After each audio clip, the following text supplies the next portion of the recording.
S plnou zodpovednosťou môžem vyhlásiť, že Slovenská republika, pokiaľ ide o dôsledky svetovej hospodárskej krízy, si vedie veľmi dobre.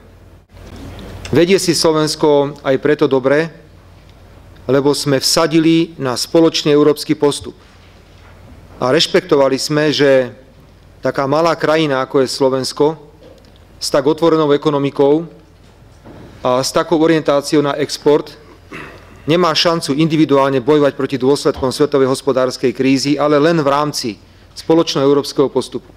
Máme k dispozícii najnovšie čísla, pokiaľ ide o verejný dlh. Pokiaľ ide o krajiny eurozóny, za rok 2009 Slovensko má druhý najnižší verejný dlh. Už som to povedal 100-krát, ale som to ešte nikde nevidel napísané ani uverejnené. Náš dlh v roku 2009 bol na úrovni 35,7%. Opakujem, druhý najnižší verejný dlh v eurozóne. Pokiaľ ide o dlh v rámci celej 27. Európskej únie, tak je to 7. najnižší dlh z 27 krajín Európskej únie. Ako teda rástol ten dlh Slovenskej republiky v krízovom období v rokoch 2008 a 2009? Odpoveď je veľmi jednoduchá. V rámci eurozóny narastol tento dlh podobne ako v všetkých ostatných štátoch na Slovensku o 8%, kým priemer krajín eurozóny je 9,3%. V rámci celej 27. celej Európskej únie priemerne rástol tento dlh kvôli kríze 12%, u nás rástol o 8%. Môžem preto s uspokojením povedať, že sme zvládli dôsledky svetovej hospodárskej krízy so všetkými problémami, ktoré sú tak, že krajina nebola zadlžená.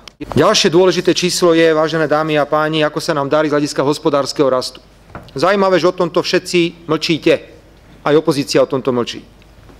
Nuž teda, aby sme boli úplne presní, chcem vás informovať, že oficiálne predpoklady Európskej komisie hovoria, že Slovensko v roku 2010 má mať najvyšší hospodársky rast v celej Európskej únii. A v roku 2011 má mať Slovensko opäť najvyšší hospodársky rast v rámci celej Európskej únie. Oficiálna štatistika Európskej komisie. Toto sú prognózy, ale povedzme si, ako vyzerá prvý štvrťrok tohto roku. Pretože jedna vec je prognóza a druhá vec je reálny, konkrétny výsledok, ktorý sme dosiahli. Vážené dámy a páni, Slovenská republika dosiahla za prvý štvrťrok roku 2010 hospodársky rast vo výške 4,6%. Toto je oficiálny výsledok Eurostatu.